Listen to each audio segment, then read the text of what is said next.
चमकपुर गांव में गोपाल नाम का एक लड़का रहता था। उसकी सौतेली माँ और बाप ने उसे घर से निकाल दिया था। उसकी सौतेली माँ ने सब कुछ अपने और अपने बच्चों के नाम पे कर रखा था और गोपाल को हिस्से के नाम पे 3 गायें दे रखी थी। गोपाल पढ़ा लिखा तो बहुत था, पर नौकरी ना मिलने के कारण उसने सोच लिया था कि वो अब उन तीनों गायें की खूब देख रेख करके उनसे जो दूध मिलेगा उसे बेच के अपना कारोबार चलाएगा। अब मैं बिल्कुल अकेला हो गया हूँ। गौ माता, तुम तीनों के अलावा मेरा अब कोई भी नहीं है। बस मेरा घर चलाने के लिए तुम तीनों को मेरी मदद करनी होगी। तीनों गायें बहुत ही हट्टी कट्टी और जवान थीं और रिश्ते में भी एक दूसरे की बहनें लगती थीं। चंपा, चमेली और मैना। मैना सबसे बड़ी और समझदार गाय थी। चंपा गर्भवती थी और चमेली को अभी अभी बच्चा हुआ था। वो दूध दे रही थी, जिसके दूध को बेच के गोपाल का थोड़ा बहुत घर चल रहा था। पर गोपाल को अब चंपा और मैना पे पूरा भरोसा था कि जब उनका बच्चा हो जाएगा तो वो खूब दूध देने लगेंगी और जिससे उसका कारोबार अच्छे से सेट हो जाएगा। देखा चमेली बहन, हमारे मालिक को कितनी उम्मीदें हैं हम तीनों से। हाँ चंपा, सुना मैंने, मालिक ने हमसे कितनी सारी उम्मीदें लगा रखी हैं। और उम्मीद रखे भी क्यों ना, कितना समय खर्च करते हैं मालिक हम पे और कितनी सेवा करते हैं हमारी, कितना खिलाते पिलाते हैं हमें। और फिर हम मालिक की उम्मीदों पे खरा ना उतरेंगी तो धिक्कार है हमारी जिंदगी पर। सही कह रही हो बहन तुम। चलो हम तो मालिक के लिए कुछ ना कुछ कर ही लेंगे। तुमने बच्चा दे दिया है, दूध भी दे रही हो, मैं भी गर्भवती हूँ। थोड़े दिनों में मैं भी बच्चे को जन्म दे दूंगी, फिर दूध भी देने लगूंगी। लेकिन इस मैना दीदी को देखो, हम दोनों से बड़ी हैं, एक बार भी बच्चा न दे पाई आज तक। क्या इसका फर्ज नहीं बनता मालिक के लिए कुछ? ये तो बड़ी हैं, हमसे ज्यादा इसको मालिक के लिए करना चाहिए था, लेकिन हम छोटी होकर इतना सोच रहे हैं। तुम दोनों ऐसा क्यों कह रही हो? क्या गलत कह रहे हैं हम? सही तो कह रहे हैं। कितने सालों से बांझ पड़ी हो तुम। ऐसा कैसे कह सकती हो तुम?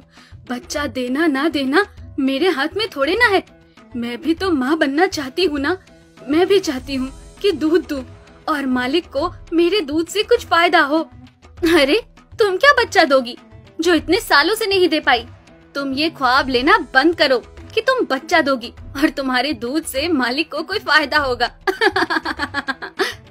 दोनों छोटी बहनें बड़ी बहन मैना की बेबसी का मजाक उड़ाती हैं और उस पे हंसती हैं। इस बात से मैना बहुत दुखी होती है और रोती है कि उसी की बहनें उसको दिलासा देने की बजाय उसे ताने मार रही हैं, उसका मजाक उड़ा रही हैं। फिर एक दिन गोपाल का पड़ोसी उससे कहता है, अरे गोपाल, तुम्हारी 2 गायें तो ठीक है, एक गाय का क्या है?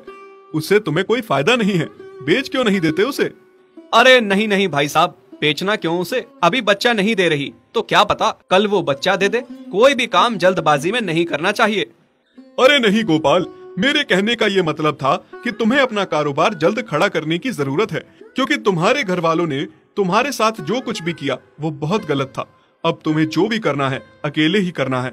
आगे शादी भी तो करनी है तुम्हें, उसके लिए भी खूब पैसा कमाना पड़ेगा। जब तुम्हारी सारी गायें दूध देंगी तभी तो कारोबार अच्छा चलेगा ना।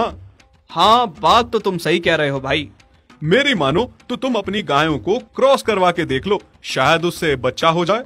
हाँ, ये सुझाव तुमने सही दिया, मैं कल ही ऐसा कर लेता हूँ। सुना तुमने मैना बहन मालिक की बातों को? कितना परेशान है मालिक तुम्हारी वजह से, पर तुम्हें तो कोई बात कह ही नहीं सकते। झट से बुरा जो मान जाती हो तुम। मैना ये सब सुन के बहुत दुखी होती है, पर करती भी क्या, उसके हाथ में कुछ नहीं था। गोपाल ने मैना को क्रॉस करवा के भी देखा, पर उसका भी कोई फायदा नहीं हुआ।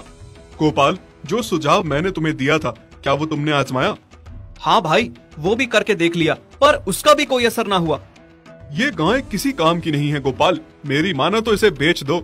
मैं सोच रहा हूँ एक बार फिर से क्रॉस करवा के देखता हूँ, शायद कोई बात बन जाए। देख लो, पर मुझे नहीं लगता। देखा, इन लोगों को भी पता चल गया तुम बच्चा नहीं दे सकती, तुम बांझ ही रहोगी। सही कह रही हो तुम दीदी, इतने जतन करने के बाद भी बच्चा नहीं हो रहा तो अब क्या होगा? गोपाल मैना को एक बार फिर से क्रॉस करवा लेता है। दोनों बहनें चंपा और चमेली मैना के बांझपन का मजाक उड़ाती हैं और उस पे खूब हंसती हैं। फिर एक दिन मैना चमेली के बच्चे के साथ खेल रही थी कि तभी चंपा देख लेती है। हाँ देख तो चमेली दीदी, ये मैना दीदी तेरे बच्चे के साथ क्या कर रही है? मुझे समझ में नहीं आ रहा, तू इस बांझ के साथ अपने बच्चे को कैसे छोड़ सकती है? जब मेरा बच्चा आ जाएगा